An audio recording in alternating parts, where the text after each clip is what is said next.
Hi, I'm John Hoover with the Tulsa World. I'm here with Kelly Hines, our TU football beat writer. We're at TU's Chapman Stadium where the Golden Hurricane just absorbed a 52-7 beatdown at the hands of number 4 ranked Oklahoma. It was not pretty for the Golden Hurricane. But I said earlier about, in a different video, about this not being a measuring stick for OU. I don't think it's a measuring stick for TU either. For the goal that they want to accomplish, I don't think this game will have anything to do with that. I don't think so. It's such a mismatch. OU's better at just about every position. Yep. And, what do you take from this? They did struggle. The defense was just gashed from really the first play of the game. I think that's going to be a recurring theme for the year. They've got to get better on defense. But, the offense, the way it struggled, OU's defense is really good. So It's kind of hard to balance, is one bad, is one just that good? Yeah, that's a good question. To me, for Tulsa, it's the question of the day. Is Tulsa's defense that bad? Are they in that need of assistance, that much need of assistance? Or is Oklahoma just that special? And I think you fall back a little bit on the Tulane game and the success that Tulane had.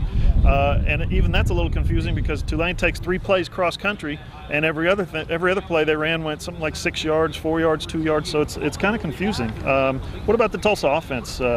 Again, some nice plays and some encouraging moments, but overall, very difficult day. I would say second half, much better. I think it was TU's first series in the second half. Marched down the field, got it done.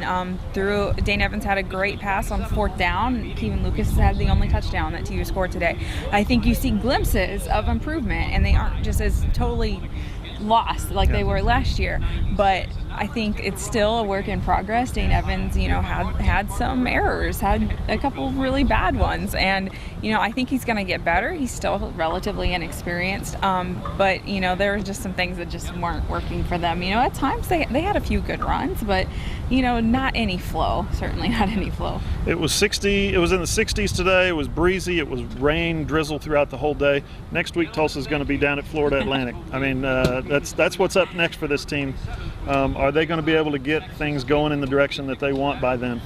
Kevin Lucas was asked, how much time do you spend focusing on this? And he's like, it's already out of our minds, which I'm sure that's not really the case. They'll come back, watch film, and take some things from it. But, it's kind of like what we talked about with OU being so heavily favored and just a much better team. They don't have a lot of things to draw from. So I think what's going to help them really put this behind them because he can't take much from it.